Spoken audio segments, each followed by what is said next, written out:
na na na na na na.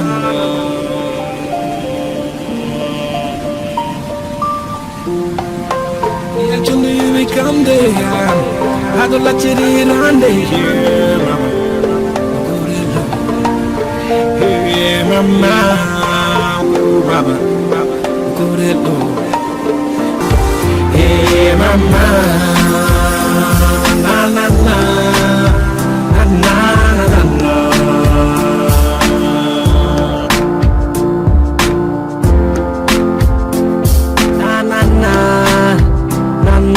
na.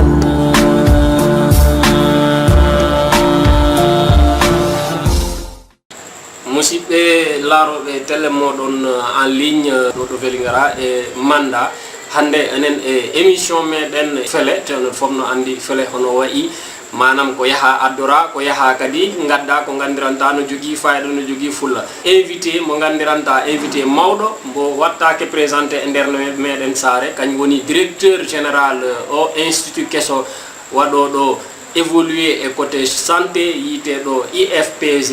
mo yiye Sidi Mouhamed Bari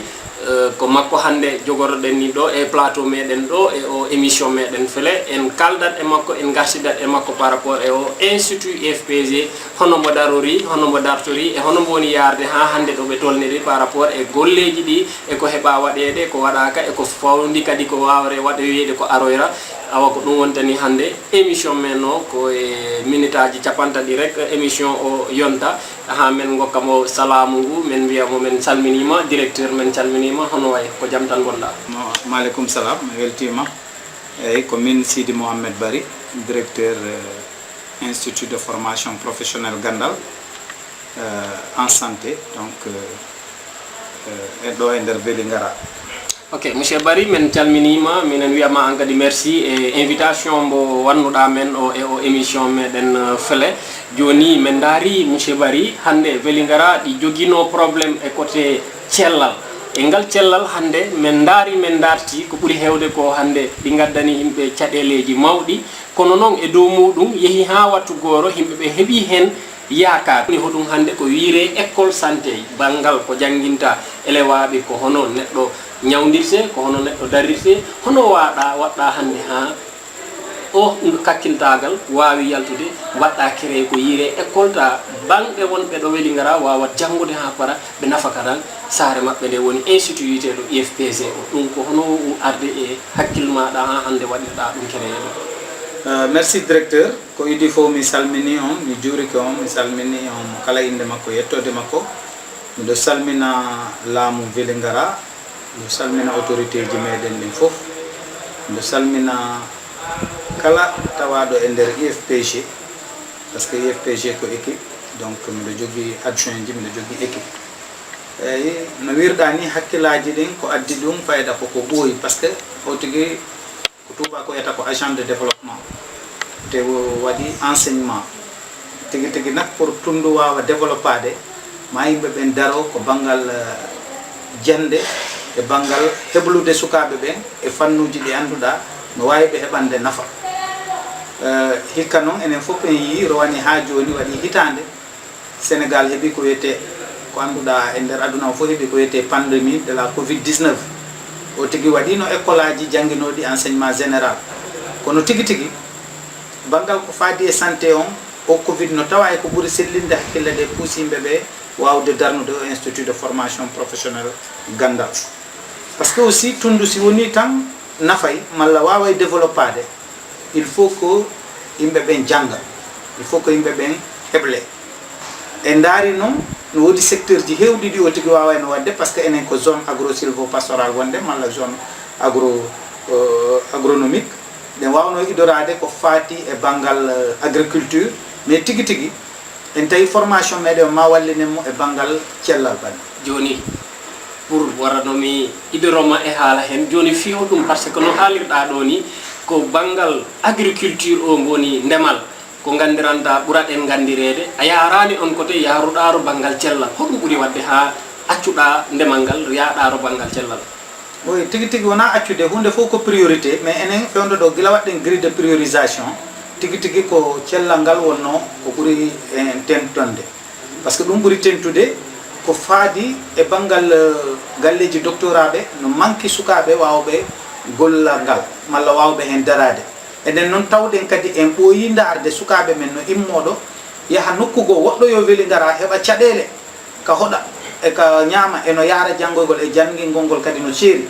wiɗen ma o tigi wakkilo mi tawi en ndaaru honno waɗirten suudu waɗondu heblondu sukaɓe e faati cellal ɓalli ko ɗum tigi tigi saabi addugol IFPG e nder Vélingara pour wawde wallude jamaji ɗin wawde darade pour sukaɓe tampoyaynoɓe ka caye goɗɗe caye mawɗe wona Kolda en Tamba en Dakar en jooɗo nder Vélingara ɗo wawa wadde formation e nder famille mum e binde ɓeygure mabɓe hara caɗele ɗen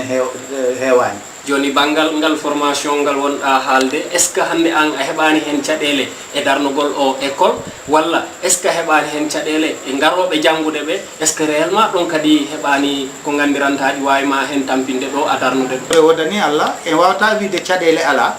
kono ha joni ko caɗele wawade wondede tan donc saɗede idinde nden ka puɗɗel hari no satti kono si Allah no walla goɗɗo ko hollidirte yimɓe ɓe annduɗa so woni junngo e faandu tan yahat donc hannde kala wonɓe collaborateur ɓe am ɓe mi fuɗɗodi ɓe mi anndi ɓen iɓe tawa e ko weeɓini ɗum ɗo mais caɗede nde heɓunoɗen ɗen donc il fallait waɗen ko tuuba ko wiyata course contre la montre par ce que ɗon anndi fi uddutugol école aji wawɗi ni no woodi dumunna si on dumunna yawti tan moƴƴata yimen ɗi fof naata e nder ministére uji ɗin e nder laamu mum avant le 10 août pour yimɓe ɓen anda ɗum donc ko ɗon woni haare ɓurnode sattuni fof wawi yaade par ce que o santé ko ministére aji nayyi huufi ɗum ministère de la santé ministère de la formation professionnelle ministère de l'enseignement supérieur et ministère de l'éducation nationale depuis le 10 août fewde ko tolliɗen ɗo en heeɓi retour ji ɗi annduɗa e wiye ministère de la formation professionnelle yamiri ha neldi kaydi e ministère de la santé jaaɓi yamiri waɗi avis neldi joni fewdo ɗo ko arrêté on fadduɗen te kadi en heeɓi kibar holluɗo ministère de la santé aranni ko wiyata supervision arayni inspection pour arde larde école meɗe on no woniri ɗum ɗon noon ko kamɓe e Kolda naɓe ɓe Tamba naɓe ardata ko waɗi ɓe arda e Tamba par ce que hande eɗen waɗa ko annduɗa ala ka waɗede e nder région o donc eɗen forme de sukaɓe banggal ka wiyete infirmier e banggal ka wiyete sage femme oɗa korte go toon ko assistant infirmier donc ko ɗe gueɗe tati joguiɗen nde wonno noon ko Tamba jogui infirmier et sage femme Tamba ma tawe ka délégation comme Kolda noon waɗɗen dépendre région Kolda ma tawe donc les agents du ministère eɓen ardata et d'ailleurs ɓe windi école meɗen sur la liste des diplômes qui vont être reconnus donc joni si mi wawima landade seeɗa par rapport e kon en mbawa wiide rek école o wattu waɗa heɓani reconnaissance kono si tawi o wattu ɗo woodi fotɓe yaltude est ce que ɓen si yaltiyaɓe heɓdat diplôme waɗa ɗo reconnaître walla ɗo d' abord ko mataw ɓe wawi waɗede reconnaître de diplôme ji mabɓe ɗi yalta eyyi ɗo ko wiyeten fo d' abord ko alhamdoulillahi rabbil alamina par ce que formation ko e dumunna idotoɓe yaltude ɓe maɓe waɗe heble e nder duuɓi ɗiɗi jokkoɓe ɗon ɓe maɓe heble e nder duuɓi tati donc hande ka tolliɗen ɗo e au niveau de renseignement mo mi hokkima si tawi no reconnaissance on heɓotako en wawata no tollade ka tolliɗen ɗo joni si en mbawi haalde en mbawat haalde par rapport eno par ce que a wii ko promotion mo gandiranta ɓe ɗo ko duuɓi ɗiɗi ɓeɗa ko duuɓi tari ɗiɗi yonde e ɗin duuɓi tari yonde wawat wadde permettre hande ta ɗi diplôme ji waɗama reconnaître eyyi ɗum kay en waɗi ɓuuri yakar par ce que hande ka tolliɗen ɗo minima si tawi no waɗe tanoke reconnaître ou bien jaɓe tanoke harayno sanction woni no c'est à dire ene waɗi bouclé la boucle comme on dit banggal administration ko ɗum addata on sanction ko watta ha hande ɓaari a haalimo o ɗo ta sanction heeɓima hande si tawno en déposano ɗi kaydiji e dumunna wiyanoɗo on 10 août en wawata no wadde enseignement te année scolaire no woodi no yarata jande men nden fuɗɗinoke depuis le 16 novembre sen wawano fuɗɗade on 16 novembre haray no waɗi sanction donc hande ko ɗum fof woni te kadi jangguinoɓe ɓen si tawi no wona grille liste des gens compétents et capables waɗen présenté dossier wontano éligible hande nous sommes dans une école qui est connue et reconnue mais qui est en phase de se construire construction fof ko étape goto sakkati tani hen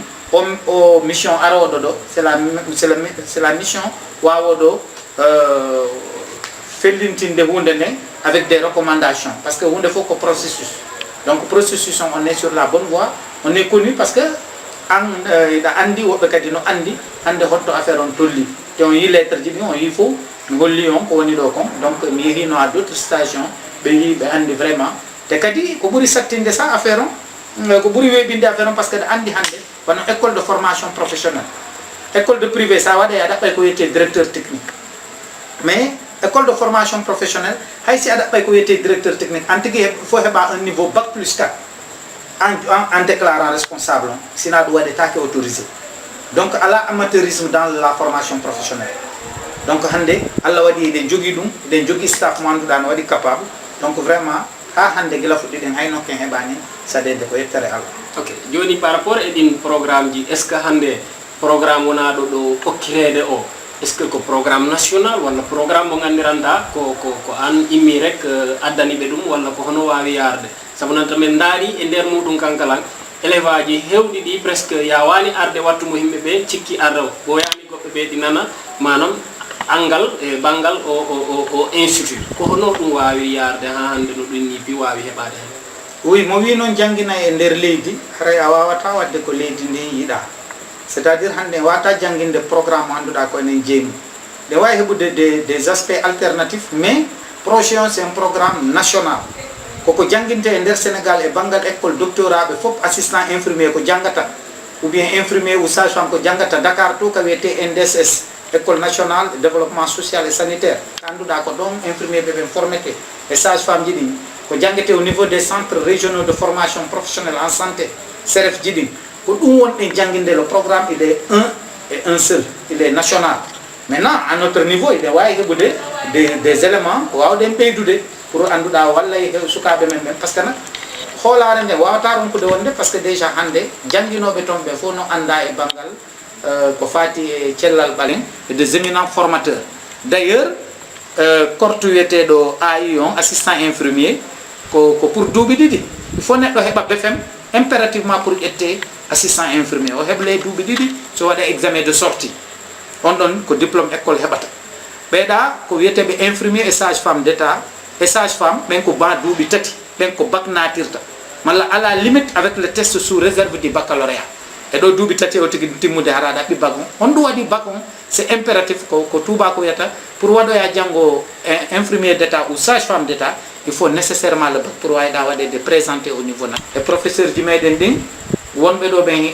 ko occasion okkuɗalam pour wadde remercier le MCD le médecin chef du département kanko e équipe makko on fof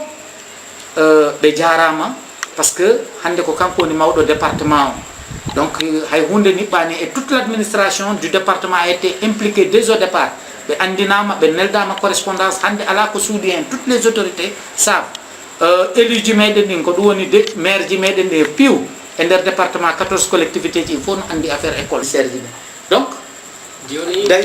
joni par rapport e noko mbiruɗa ni ɓe piwno gandi joni hoɗum waɗi ha hande saabu nanta si a laari ha manam ko jomaɓe saareji ɗi manam leyɗeji ɗe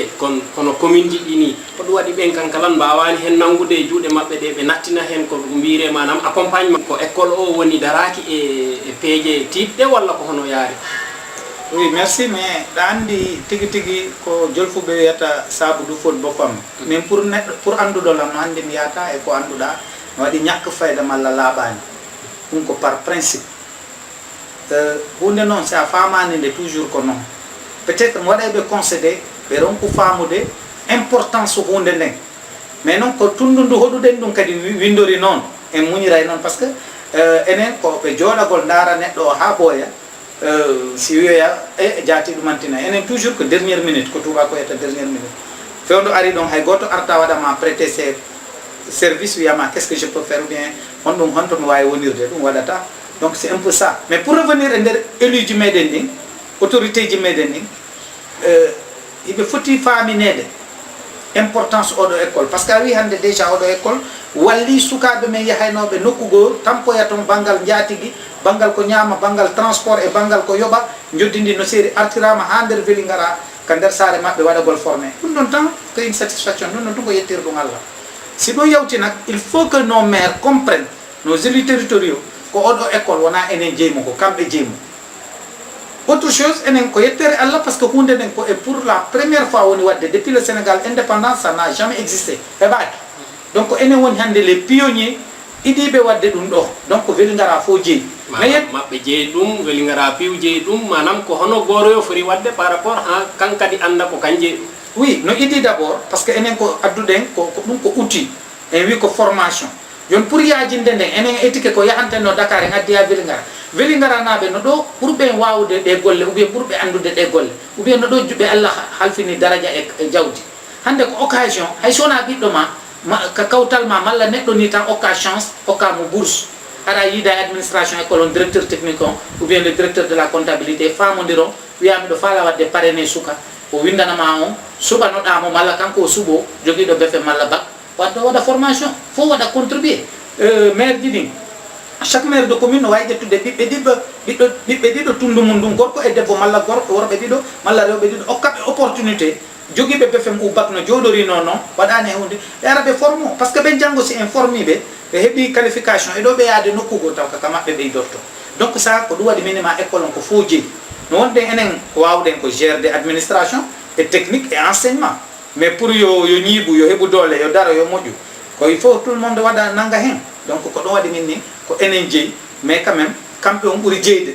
par ce que hande koɓe fonno wadde ou bien koɓe fonno ɗaɓɓoyde ari ha e ley koyɗe maɓɓe kamɓe ils sont 14 maires mais pourquoi pas c'est venir vers l'école école non wona lieu de politique école ko un lieu de formation. est ce que ɓe teddinorama pour goro anda no ɗum ni ɗin ɗo hande par exemple ɓe fof ɓe jogui correspondance ɓe andi ɓe humpitike par ce que si tawi ko banggal administration minima préfet e banggal commune on le maire le président du conseil départemental ɓe fof ils sont saisis officiellement et le président des maires a été saisi officiellement pour waɗa partager l'information et aujourd'hui le maire de Vélingara aussi est au centre de l'affaire parce que kaka commune makko woni kankadi il doit en parler aux autres bien que le président Chérif Aïdara yewti hewɓe mais comme c'est pas une bousculade wona puusugol ou bien yimɓe toraki ou bien wona politique ils n'ont qu'à venir naturellement mais nak siɗa huufi tundu a heeɓi opportunité d'affaires ɗa foti wawde hen wadde investir parce que ɓe jogui des lignes dans leur budget qui les permettent d'aider la population de Vélingara à se former mais malheureusement enen fuladu toujours ko ɗum woni sattede nde mais quand même mi sikki kadi ɓayri ko hunde kesum ɓe famani il faut ko enen faminen ɓe pour ɓe anda les opportunités mais Dieu merci hande confiance waɗi par ce que hande ɓe yi effectif jiɗi joguiɗen ɗin ou bien ko tolliɗen ɗon ko yettere Allah bien que y a le social parce que ça y d'ailleurs ɓe wiye ɓe wallito malla yoɓe ara c'est parce que y a des parents ɓe annduɗa juutngo maɓɓe ngon hewtani ɓaawa donc ɓe ala moyen ji wonɗi ɗin donc si parrainage waɗi walla hewɓe e école on kadi heɓa possibilité wawde wadde porter tout ce qui est gestion ou dépense ou autre pour mieux mettre davantage les conditions qu'il faut pour sukaɓe ɓe wawa hen wadde une très bonne formation donc ɗum waɗi tigui tigui hande tous les maires je les invite par cette tribune pour les dire de venir parrainer des enfants et c'est pas les maires rek hande hay jooma galle ou bien goɗɗo go joguiɗo commerçant malla neɗɗo ni tan yiɗuɗo wadde investir dans le parce que pour développement woda il faut éducation moƴƴa formation moƴƴa si santé moƴƴa heɓo surtout enen ko probléme santé ƴettuɗen l'autre aspect mom fala wadde remplir en waɗi 6 mois de cours hande après les 6 mois de cours hande le jour d'aujourd'hui même en ce 7 avril sukaɓe ɓe naɓama dans l'ensemble du département de Vélingara ils sont ventilés pour faire ce qu'on appelle un stage de terrain parce que formation professionnelle ko théorie et pratique. Effectivement, mais aranoni est une question sur la deuxième partie par rapport à notre émission. Ko ɗum mi falnoma hannude hannde par rapport e ko yimɓe ɓe mbawi wadde ko sa daari 6 mois depuis novembre étude ɗi fuɗɗa toon cours ji ɗi hannde ɓe jeehi ha wonno ni ha ɗi haale haala stage est ce que hannde ɗi woodi programme ji ɗi gandiranta ɓe mbawamaro jangguinede ha hannde onon miijo e haala yaagol stage. Oui, andi formation no woodi ko ɓe wiyata quantum horaire no woodi wattuji dantanji ɗi neɗɗo heblete hitande yo santé noon no waɗi plus de 1000 heures dans le cadre de la formation mais après 6 mois d'étude départ on ɓe joguino probléme difficulté mawɗo on koko banggal pédiatrie pour ka cukaloñ to sokoy e banggal ko wiyete gynécologie pour ko fati e rewɓe ɓe hari on wattu ɗon wawɓe ɗum wufade ala ɗo mais enen yimɓe yahani ɗo jangguinoɓe ha Dakar ha Ziguinchor ha Tamba pour wawde lontinde ɗin partie ji ɗi ɗumantinani ɗi ala ɗin wona on gynéco et on pédiatrie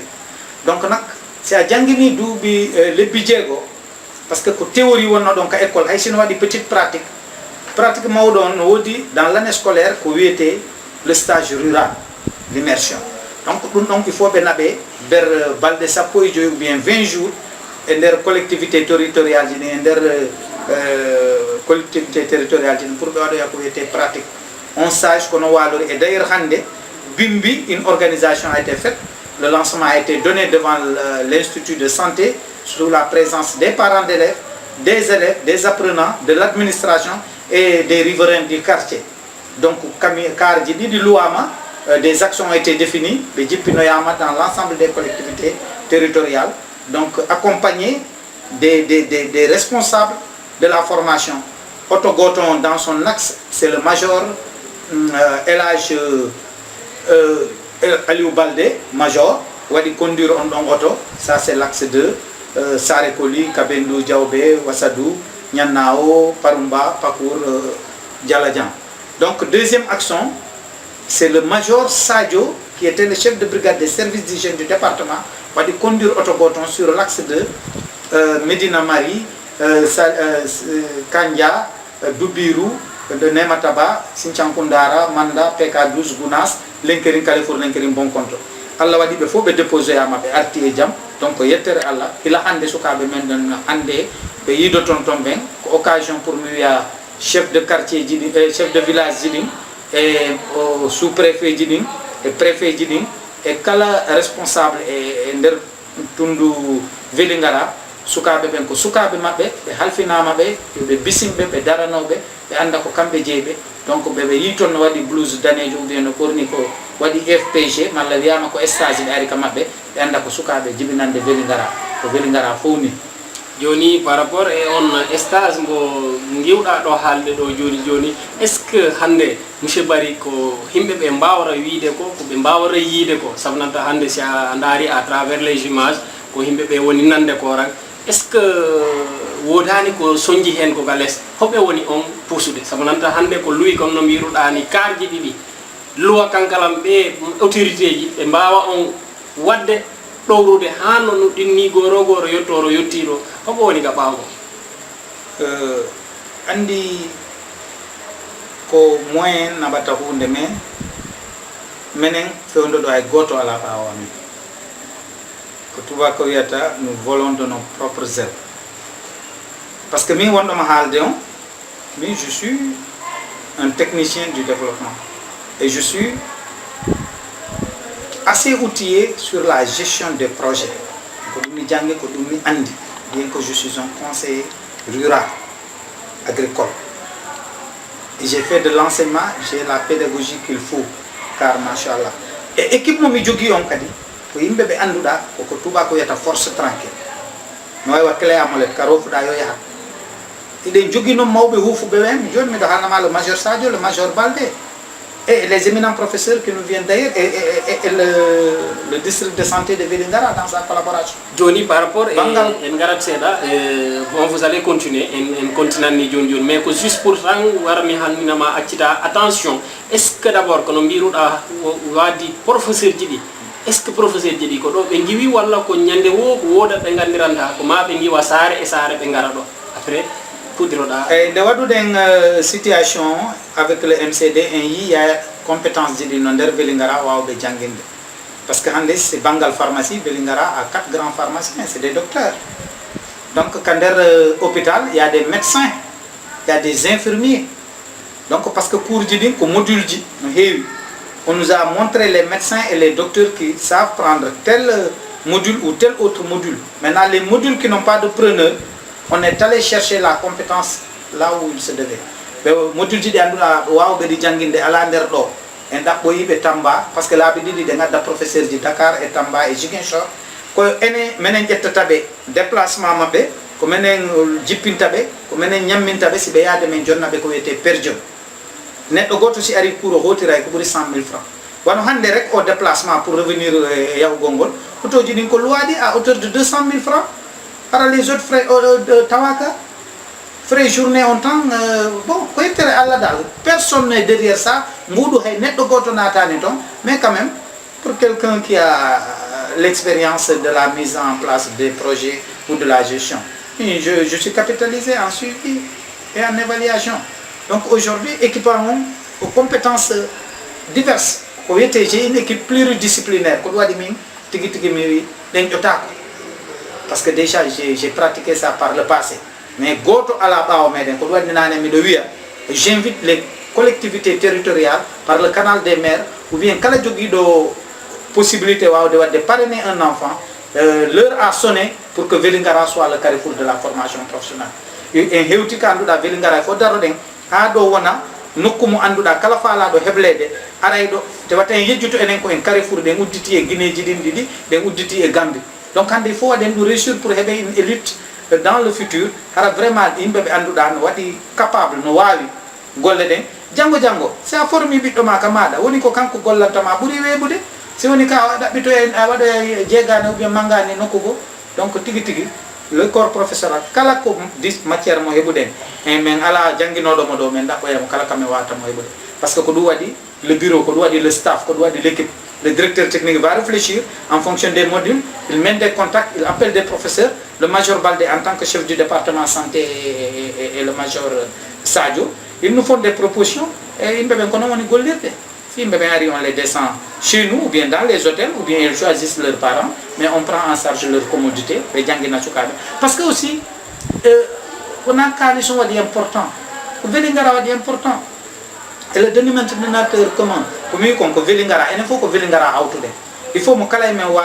pousse de ces nangude pour Allah wallude fop ya parce que woɓɓe no woodi bangal ka wawiri woɓɓe kadi no nokkugo enen Allah ko ɗo waɗiri en nattu donc il faut que daroɗen pour waɗen contribution meɗen. Voilà, merci beaucoup à Jarama, M. Barry, directeur de l'Institut FPG. Makko woni manan wonɗo ga yesojo e o institut waɗoɗo évoluer côté cellal woni santé. Enen gandi émission men non toujours ko ni yarta woni émission fele actuellement enen jaada e makko do ha ci miniraji capantari di si fawi inchisibe la robe télé modon Gorel TV télévision en ligne et réseau câblage do Vélingara et Manda Douane onen émission meden fele invité meɗen mo gandiranta himɓe watamo wadde présenté ko neɗɗo mawɗo neɗɗo tentuɗo yite ɗo monsieur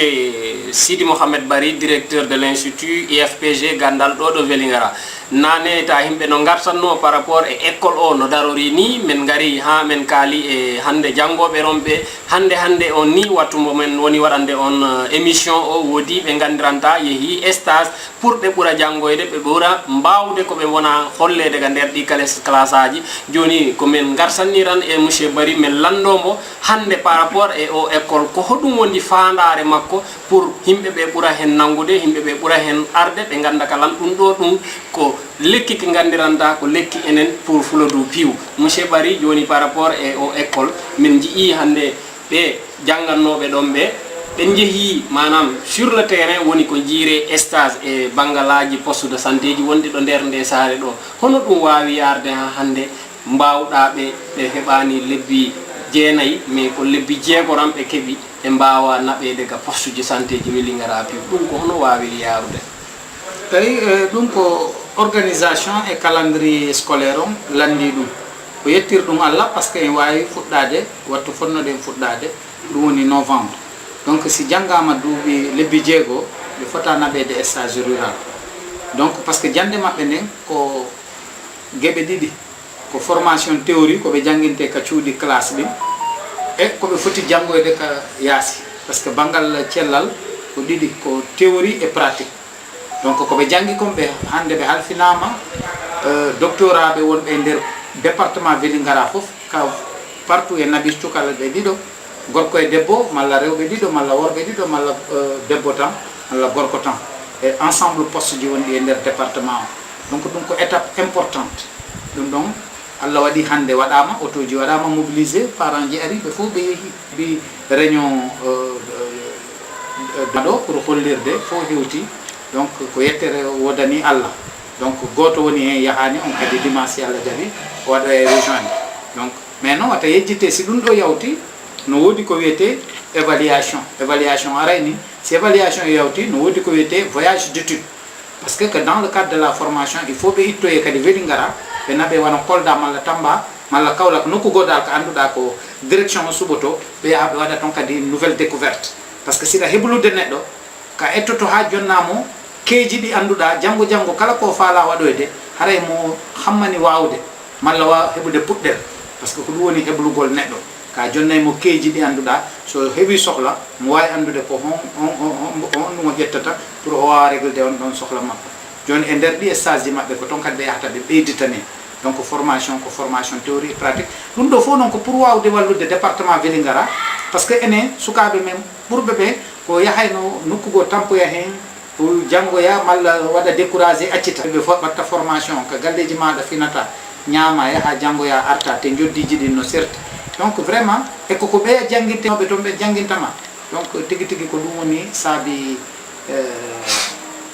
formation et d'ailleurs eɗen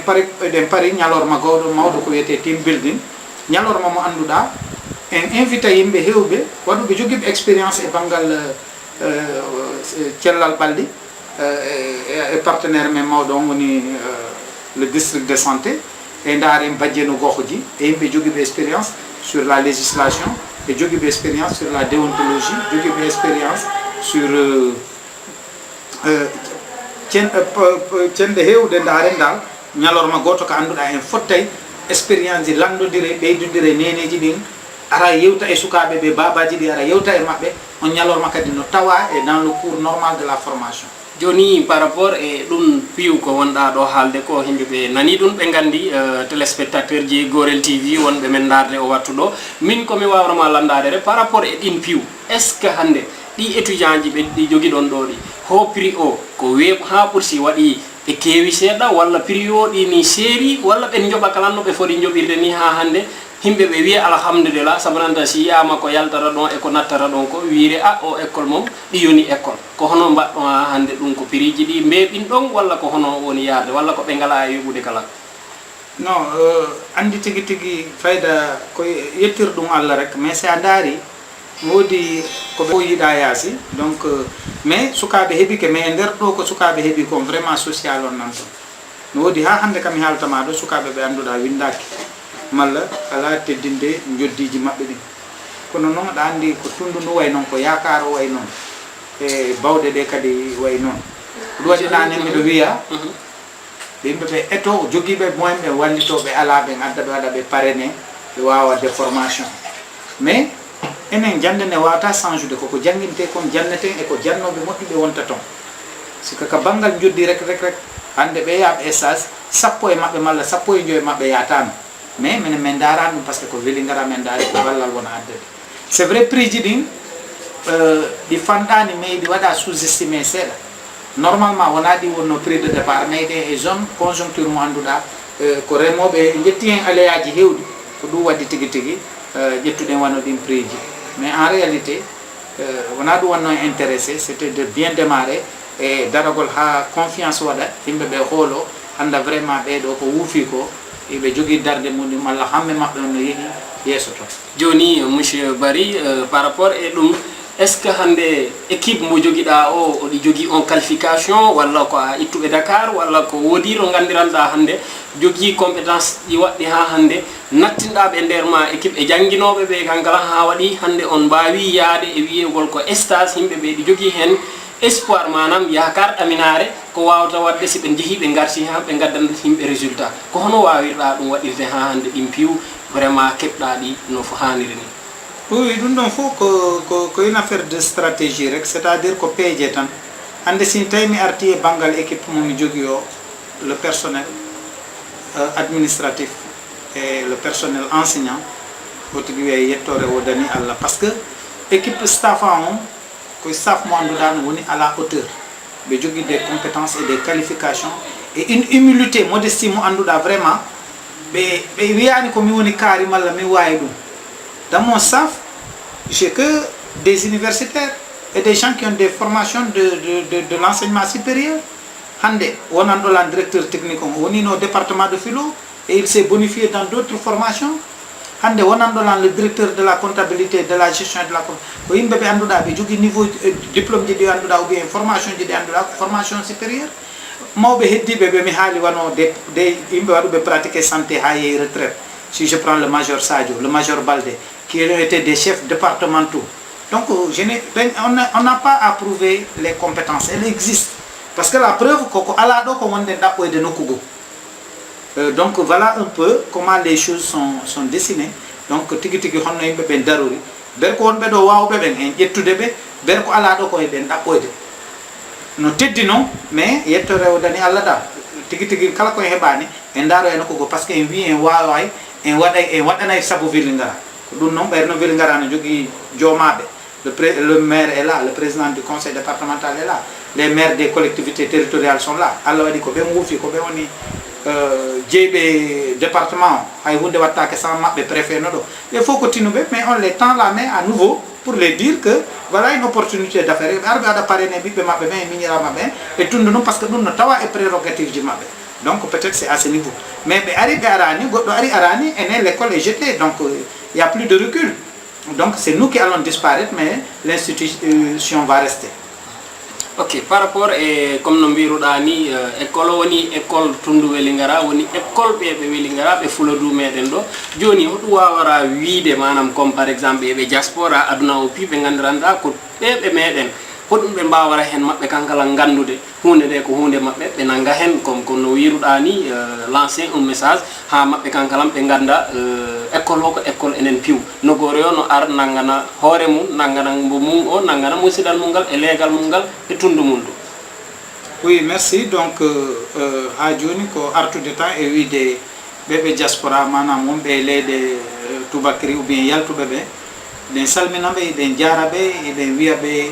eɗen weltaniɓe donc eɗen andinde ɓe teddungal oɗo école formation banggal cellal ɓalli e nder Vélingara wiyeteɗo IFPG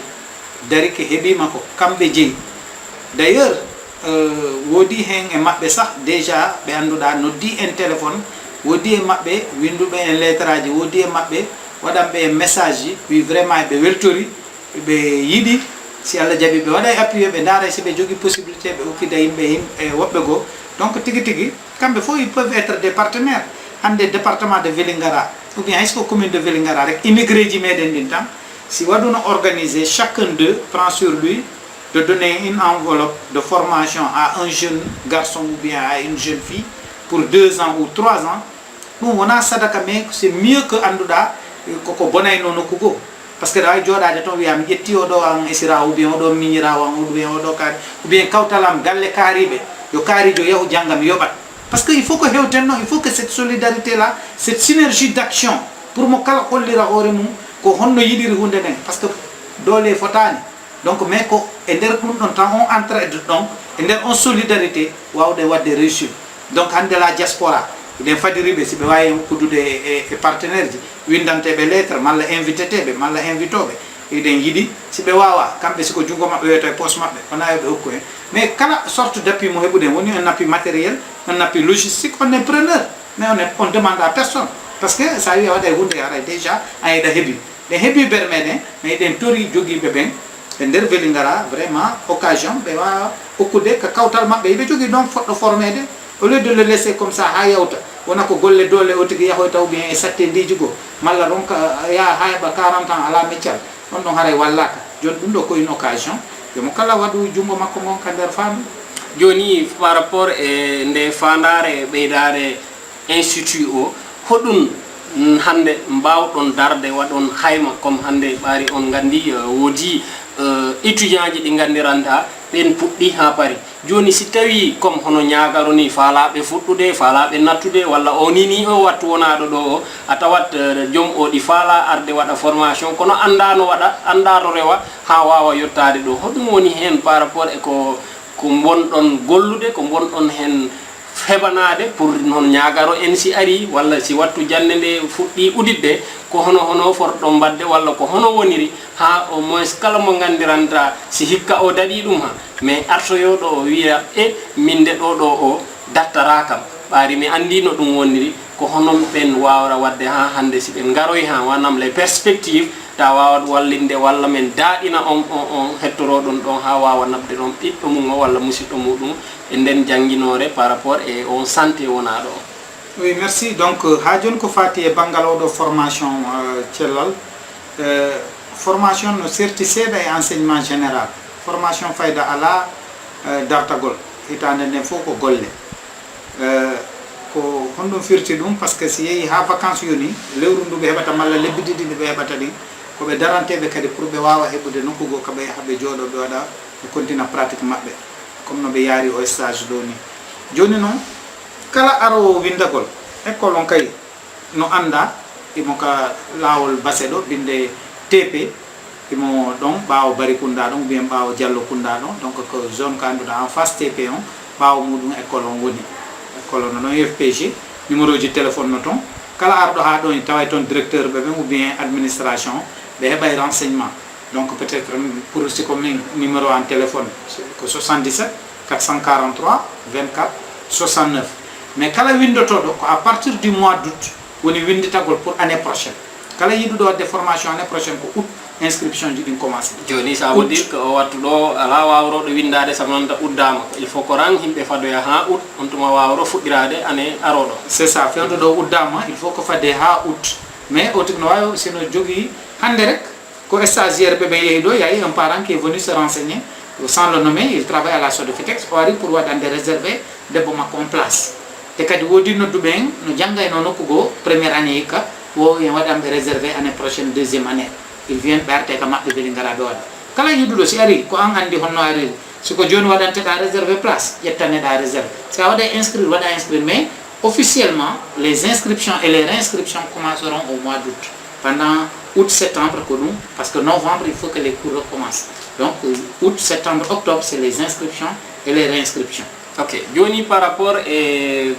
en gandi hande aduna o ɗi tolni e monde mo gandiranta c'est les TIC on peut dire les nouvelles technologies de l'information et de la communication hande si tawi o école no woniri ɗo nane comme no wiruɗa ni ɓe gandiranta ɗi waɗa réservé comme deuxième année joni to ɓe bonto ɓe mairiron wonno ni ɓe palama gartude pour ɓe mbawa maɓɓe kankalan continde ɗo bangal santé o mais ko ɗo ɗo ɓe jeeyaɗo joni si tawi mo gandiranta ini woni hono Parumba walla hono Kolda walla hono États-Unis manam ɗi faala continde jande makko nde mais ko ɓe mbiyra ko pour à distance jooɗoro ɓaawo ordinateur waɗa suivre formation mum o est ce que ɗin kankalan heɓi hen ko gandiranta ononin waɗa ɗum hen sorade saabu nanta joni ko ɓuuri hewde ko a yiyan neɗɗo o ta ɗi nokkugo lanɗo est ce que école o ɗi wawi okkirde cours ji jiireɗi en ligne manam ta jommo ko rojotto yoɓa kaale mum o piw kono ko e ɓaawo ordinateur gokkere fof programme ji ɗi jangga examen arian passa ok diplôme mum est ce que ɗin kala école o ɗi dari fi muɗum. Oui, no woni miijo meɗen mais ka première promotion ji tawaka ko hunde wottere rek wawi toon wonde si tawi jangguinoɗon no Dakar malla nokku goo on ɗon no wawa waɗede à distance o jangguina mais pour peut être wonoɓe à distance jangga ga ɗum ɗon en udditani on volet taw par ce que en faala wadde boucler la formation des 2 ans ou de la première promotion donc tigui tigui jande nden fewdo ɗo jangguinoɓe en ko ara yiida e sukaɓe ɓe jangguina ɓe matière ji ou bien module ji ɗi annduɗa ala ɗi si woni sattana en heɓugol professeur université ou bien docteur radio wawɗo ɗum ɗon on hine waɗi programme pour no wawa wonirde Dakar ka hôpital ka wonto malla ka bureau makko o jangguina ka donc ɗum ɗon hiɗen on miiji ɗum mais avec le temps équipe on waɗa réfléchir ɓe ndaara vraiment honno wawata yawtinirde et d'ailleurs c'est l'occasion pour dire e nder institut de formation professionnelle no toon des choses additives c'est à dire no wodi toon piiji ɓeydaɗi e annduɗa hande wano o informatique professeur maɓɓe jangguinoɗo ɓe hen no ƴetta no hebla sukaɓe ɓen hande a sikkay ɓe fuɗɗike famude informatique comme si ko informatique ɓe waɗayno donc ɗum ɗon kadi ɓayri no anda kala ka yata golle hande ma yiida e ordinateur malla ɗuma wodi hebloɓe ɓe annduɗa ko ɗum on gon sengo te kadi e darɗen kadi ko rewɓe ɓen ɓuuri hewde dans la demande ɓurɓe ɓen ko des mariés ou bien ko sukaɓe ɓe annduɗa e banggal dina maɓɓe no wodi ko heddani ɓe par ce que leydi ni kadi ko leydi layique en daari oustas jo no andintinaɓe ko honɗum woni darde maɓɓe ko honno ɓe jogitorto banggal l'islam maɓɓe ko honno woni dina maɓɓe e kadi d'ailleurs directeur meɗen goto sa no wiyayno lam pour yimɓe ɓe yaha yiya le curé pour waɗa négocier makko par ce que eɗen jogui kadi catholique ɓe e ara ɓe wawa wallitade ɓe e règle de ɗon pour par ce que ɗum fof effectivement monsieur Barry ana taggol maɗa par rapport e on enseignement saabu nanta hande minen men mbawi hen nande pour men wiya école o ko l'islam tan jangguintano manam ko école islamique joni ɗum yehiron ha yimɓeɓe goɓɓe falnoɓe addude manam faalaɓe addude ɓiɓɓe maɓɓe ɓe si ɓe nani carrément ko école islamique te alors ko maɓɓe ɓen hanaɓe ɗum est ce que ɗum kankalan on miijima hen yimɓeɓe ɓe ɓuure faminede est ce que réellement ko comme ko école islamique o walla ɗi woni ko gandiranta hande e on côté on mbaɗi ɗum prévoir pour kalam parent ji ɗi gandira ɗum noon saabu nanta wodat goɓɓe ɓe gandiranta koɓe mbira interprétation hunde mi wi'a o des fois ɗi wawi change ko gandiranta ta hanano yimɓeɓe mbaɗiri ɗum ni woni yarude est ce que ɗum kankalam ononin hen miiji explication mo gandiranta o population ɗi wawi andude réponse o ɓurɗo labde ta jomum wawa addude ɓiɗɗo mum ma yiɗi an ko leñol yo. Oui, merci directeur. Ɗum noon fof ko pour wiide on tan ko hunde nde annduɗa ko wiyete innovation mais c'est pas obligatoire tuba ko wiyata matière facultative ɗum ko ɓeydita toon pour yiɗuɓe ɓen no ɓuura famirde par ce que ko jamano landi ɗum ɗon hande eɗen woni aduna mo annduɗa banggal l'islam no yiɗa emo kala no yiɗi andirde ko honɗum l'islam muɗum o wi banggal ka woniri ɗon pour janggo wawen sukaɓe ɓen sino yaltude ara ɓe wona de très bons citoyens et de très bonnes citoyennes parce que hikka Sénégal récemment yiiɗo piiji yewɗi yimɓe ɓe no woodi ko waɗi hen ha faama e sukaɓe ɓen peut être ko angal jogade hakkille ou bien angal faminede ou bien angal heɓude culture citoyenne waɗi ɓe wawa wadde goɗɗi ɗin formation noon koko wima kon ko package joni fi ho ɗum ran woni ɗo l'islam est ce que kala on keeɓi ɗo gandiranta on jeehi on jiidi catholique ji ɗi e kankalan si tawi ya d'autres ethnie ɓe gandiranta d'ethnie religieuse est ce que ɓen kankalan on jeehi on jiiɓe pour ɓen si tawi hono ɗo ɓen ni ɗin ɗo école ɗo ɓen kala gara gokkira ɓermo maɓɓe o. Oui, c'est andi ɗo comme no mi wirni wona forcé ko wiyete cours enseignement des pratiques religieux no woodi waɗɗo intéressé ara au sage jo ara waɗa ɓe renforcé ça c'est facultatif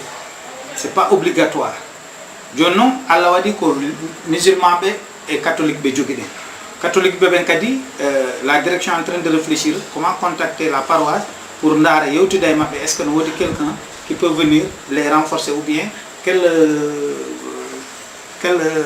stratégie mettre en place pour prendre ça en charge. Mais comme c'est pas dans le quantum horaire d'évaluation, c'est pas dans l'obligation, c'est facultatif, c'est une façon d'occuper nos étudiants et nos étudiantes pour les mettre dans des conditions d'apprentissage et de réussite pour faire de très bons citoyens. Parce que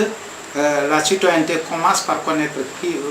qui on est et savoir les principes de sa religion. Ça peut aider vraiment à mettre en place un type de Sénégalais nouveau et modèle. Ok, merci beaucoup a jarama monsieur Barry Sidi Mohamed ko makko joguiɗen ɗo e émission men fele ɗo Gorel TV télévision en ligne et par réseau câblage Vélingara e Manno Douane émission men o noon ɗi ara waynirade joni en garanni gokken mbo kadi konngol ngol kadi mbo haalna en tan hono mbo waynorto ni monsieur Barry émission men o ɗi ara gasde joni ko hono waynortoɗa par rapport e Gorel TV golle maɓɓe ɗe ɓe boni ɗe e vraiment golleji ɗe ɓe boni maɓɓe kankala daranade nder nde saare e école o projet ji ɗi e autre ko idi fof ko jarugol on jarugol presse on fof e dow inde moɗon onon Gorel TV e duwanagol on e wigol on vraiment yimɓe ɓen no sohlno ɗum ɗo par ce que wonɗon wadde kon c'est un truc local et une affaire de chez nous. Il faut andu ko Gorel TV woni une bonne option yo yimɓe ɓen ɓattito anda ko ɓiɓɓe Vélingara e ɓiɓɓe tundu ndu woni ɗum donc ko développement local wiya mo kala noon si wiyama koto leydi hewti mo kala yo mbaɓɓu ka jooɗi ɗon neɗɗo noon wata goɗɗo ɓurane mo maɗa si ɗum yawti miɗo salmina kala responsable élu dans le département de Vélingara dans les 14 collectivités mi waɗa dow hoore maɓɓe le préfet du département, l'ensemble des chefs de service, l'ensemble des Sénégalais résidant dans le département, hommes et femmes, comme ceux de la diaspora. Alamu Achado, on a commerçants, on a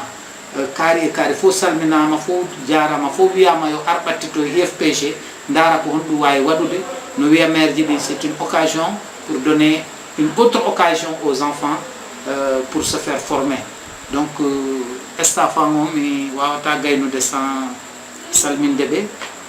hande je profite de cette tribune pour dire mention spéciale à Amadou Adj, à Lamine Baldé, Amadou Adj qui est le directeur technique, Lamine Baldé qui est le directeur de la logistique, de la communication et du patrimoine. Donc, et l'ensemble des gens qui sont dans le bureau, à savoir les intendants que sont M. Conté, M. Seydi et M. Ndiaye de la sécurité, et aussi mention spéciale à Major Baldé, Major Sadio et l'ensemble du corps professoral. Parce que mais en réalité, l'équipe on dit brassard, comme c'est que joue le ballon, comme capitaine. Donc quand les choses marchent, peut-être payer la mais il y a toute une équipe. Donc haray mi do tori Allah beydu jam e aduna Allah beydu jam e Vélingara yo Allah wada en firtare sukabe be halfina den ben kadi Allah wawi en si be wawi kadi yo Allah hokkube ko be wawa nangude mo kala mabbe heba vraiment no wawa gollirde alhamdulillah rabbil alamin yettore wodani Allah. Ok, merci beaucoup on jarama onon be larobe télévision mon Gorel TV Gorel non onon gandi ko do Gorel do fuddori do goodo émission mon fele do mo gandiranta chaque semaine bo hebara do Gorel TV télévision en ligne et par réseau câblage do Vélingara et manda douane minen be on jarama onon kadi et invitation mbo jaban don men o do monsieur Sidi Bari et toute son équipe men calmina onon piu onon kadi téléspectateur ji won be men darde TV men gandina on tan haajuji di haadani do émission ji di yonani do goddi no ara inshallah en an prochaine men biya on jarama ha nyande wonde merci beaucoup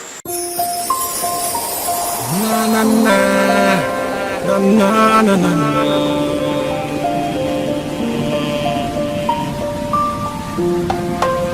actually we come there I don't let you in on here Hey mama, go to the door. Hey mama.